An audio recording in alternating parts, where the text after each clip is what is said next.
We on? Yeah, we're on. Rolling? Yeah, we're on. How was the actual meetings over there? You had your 120, 140 window, whatever it was today? Your availability as manager? Yeah. That was it's like a scrum. You know, it's like it's probably 20 media members, local and national. Mm-hmm. It was kind of answering the same questions I've been answering for the last few days. Yeah. And those questions, what's going on? How do you build off of last year? What's the plans here? And yeah, it's okay. I mean, it's the right questions. You know, roster this year. Yeah. Santander, Burns, free agents. Yeah.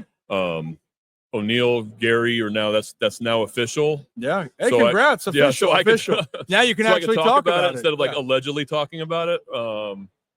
So yeah, it's when you can't answer questions like totally honest because you're having to wait to have things finalized. That makes it kind of difficult, but yeah, it went well. Yeah, well, it seems like it. Well, I'm glad you can relax a little bit. It's a lot better than, the stress of a season, stress of the ups and downs. It's nice when things go well, but for baseball, they call it a grind for a reason. It's an overused phrase, but it's so true. I feel like every person that talks about it, had Stephen Vogt on yesterday, said the same thing. He's just, we're grinding. We got to find a way.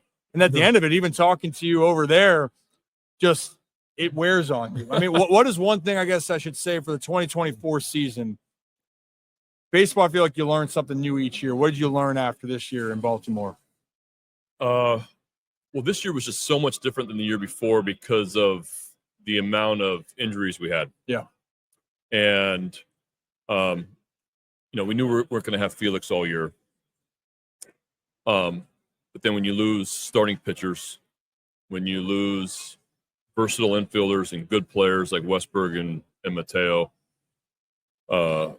key bullpen pieces like Webb and Coulomb that were kind of like your go-to guys when kind of game was tight and you wanted to get through the middle innings to give it to the fellows at the back end. Just having to deal with that, dealing with the amount of picking up the pieces when you're in first place or 2 games out of first place and really grinding and competing and trying to win series with not a full deck. It feels like a lot of time. Yeah, and that was the case. And actually, despite all that, you guys still were the first team in the American League to 70 wins, if I'm not mistaken. That's pretty good despite all of it. And I think that things do add up after a while. Yeah. And even for guys in demeanor, even it's I don't want to say it's a snowball effect, but kind of it is. If one thing goes wrong, then another. And then guys, if they are trying to string together good at bats, it's also the opposite. If things aren't going well, that can be contagious. Right. And I remember talking to O'Hearn about it. I've talked to even Seti. Just seemed like that down the stretch. It was, all right, things are stuck in the mud, but wasn't for the lack of effort, wasn't for the lack of trying to make something happen, but it was constantly trying to fight this. Is a fog a good way to describe it? Or not a fog, but you're like, all right, it's just every time you feel like you're taking a breath of fresh air, trying to sigh of relief, something else happened. You go, great. It's another obstacle. We just didn't click offensively the second half. And I think there's multiple reasons for that. I think, but I did feel like the last week of the season, the last 2 series, our at-bats got back to where we were in the first half. Doubt. We're sort of looking like it. And, I felt like that was going to be maybe a positive thing going into the postseason was where the last week I thought Adley was having better at-bats. Gunnar was doing his thing. O was swinging the bat well. Mountie was healthy. I thought like we could be dangerous in the playoffs if we kind of continued those. That said had a good second half and was swinging the bat much better the last couple months. So I was hoping it'd roll into the playoffs. It just we ran into Reagan's the first game and he's a stud. Yeah, so good. It's 99 left-handed. And that's an area too that we need to improve on too, is against left-handed pitching and left-handed quality pitching. And that's been kind of the last couple of years. That's one area where we could have improved on. Yeah. What now with there's a little bit of different names in the bullpen, meaning I guess some guys that aren't back right now. Like a guy that I always that no one really talked about, underrated, was Danny Coulomb last year. That was a guy I felt like it didn't matter the situation. It was like death taxes. Danny Coulomb can be put in any situation. Yep. Is that something you would like to see, a couple guys that you feel like you can have that flexibility, plug them in at any point? Or do you think at some point here there's guys that you want to maybe help with Felix at the back end? Because even though Felix, hey, when he's on, he's on. Yep. You just never know with the guy coming back. Yeah, I'm can't wait to watch Felix throw. I don't know how durable he's going to be, especially early. Yeah. Is it going to be 102 with a 93-mile-an-hour split? I'm not quite sure yet. Hope so. He was throwing the ball great before we kind of gave him an off season. So that would be fantastic if he is. Sign us up. He's the best reliever in the game 2 years ago. So if that's the case, that's fantastic. But we do have 3 other guys with closing experience. Yeah. And I love the way Gregory Soto threw the ball the last few weeks of the season. It kind of looked like how he was in Detroit, where it was a guy that you just did not want to face in the 9th inning. Mm-hmm. Sir Anthony's really good, especially against right-handed hitters. Cano, obviously, against right-handed hitters. Then you had CNL from the left side. I think the arms from a stuff standpoint is as good as anybody. Mm-hmm. Now it's like mixing and matching and finding the right role for guys. I mean, what would you say is the hardest thing to do with managing the bullpen? I think that's a question, at least that I always go, because you're trying to feel out a guy that needs to figure, like Soto is a great example. Yep. Right? You're like, well, we want to give him his confidence. Yep. But sometimes, hey, he's been struggling or whatnot. But man, if he gets going and we can get that going, he's a weapon. I think what a lot of people don't take into account is that not normally on a normal night, a Wednesday night in Seattle, you don't have 8 guys available out of the pen. Right. So you normally have on a good day, you normally have a couple guys you're going to stay away from. Yeah. You have a couple guys that you'd like to stay away from, and you have 4 guys that are kind of like your go-to guys that night. And it's putting the pieces together with those 4 to 5 guys on a good night. Yeah. So a lot of times, guys that you sometimes wouldn't put in a normal situation, down 1, down 2, maybe up 5, they're going to have to pitch in those type of situations because maybe 2 guys are down that you normally would have. Yeah. And so I try to do that with Soto early. I try to give him a shot, just try to get his confidence going.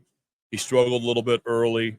I then went lower leverage with him to try to get his confidence back up. Yeah. And it paid off. I mean, the last 3 weeks he came into my office and told me, he said he feels like my stuff is back how it was in Detroit.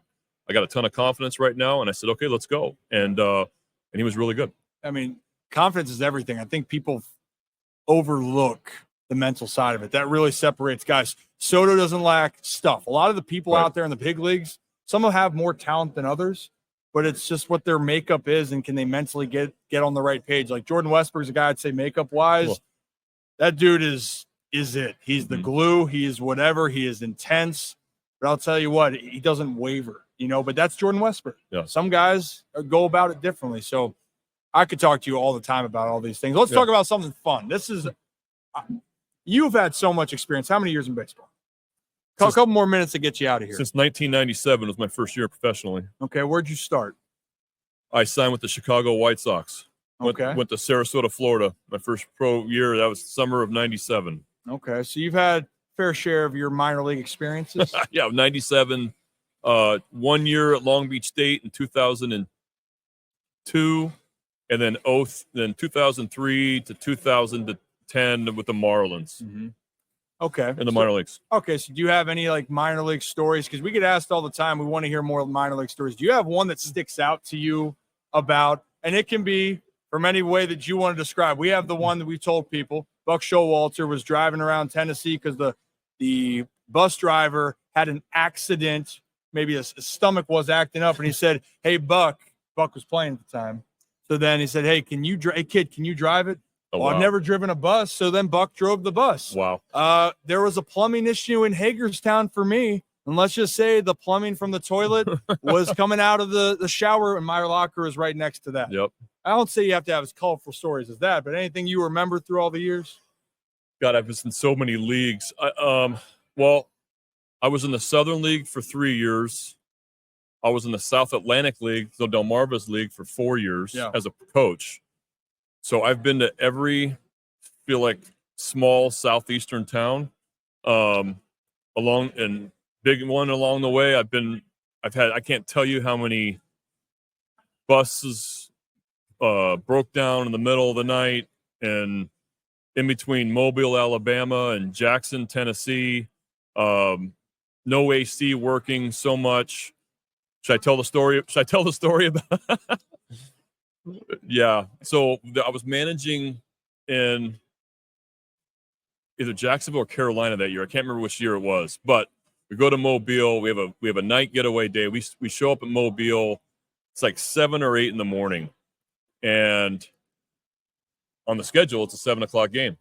Okay. So it's going to be one of those where we get in the morning, going to go crash for about 5 hours. It's typical minor leagues. You crash for 5 or 6 hours, probably have a 2:30, 3 o'clock bus. You got to go ready to play the Bay Bears at 7 o'clock. Well, we pull over. The bus driver pulls over to get gas or something.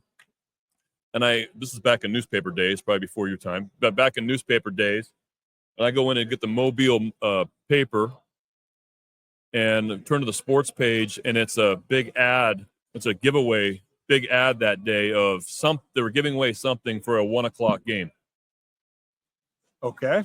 So I turned to my radio guy behind me, who's like doing their scheduling and the trainer, and I said, "Hey, this ad says we're playing at 1 o'clock today." And so now it's a scramble. Now they run to the payphone, no cell phones then, run to the payphone to figure out what time our game is. Turns out we have a 1 o'clock game. So good. We get to the motel. We get to the motel about 8:30, 9 o'clock, quickly change on the bus. They have like an 11:30 bus. It's a 105 AA game against Mobile with everybody on pretty much no sleep. And it's about 117 degrees. Oh, that's fantastic. So, Did you win? I can't even remember.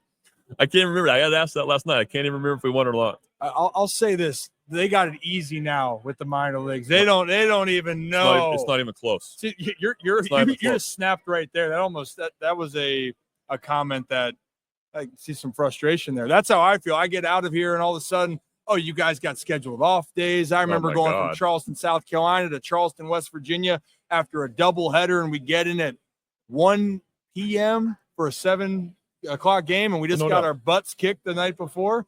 It's good times. It's a good time. It's a great thing. They're treating minor league players a lot better, and it is for the better. Yeah, it's way for the better. You know, there was no post game spreads. AAA a little bit. When I got the AAA, you'd get like it's not even close to what it is now, but like AA back then, we didn't have a cage in Birmingham. The old Hoover Met, there was no batting cage, no pre or post game spread. It was pretty much peanut butter and jelly.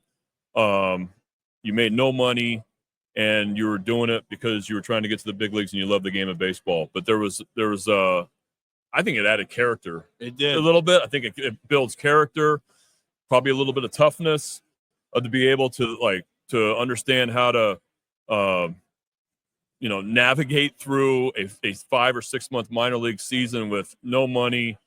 It's hot as heck in the South, and you're playing the game you love. You do, yeah, and that was your journey. That's why I like to tell the minor league stories, because one, there's some great ones, but then two, you started off this because you're passionate about it. Yeah. You love the game of baseball. You didn't do it for the money. You did it because you care about the game, and you wanted to see where it could go. Now you're here in Baltimore. Well, hey, go run around. I will see you later on. But Brandon, I appreciate you taking the time. Thanks for having me on, Ryan. Yeah, appreciate it. And we'll see you back in Baltimore. All right. Sounds good. Thank you very much. See you, Brandon. Take care. Thanks.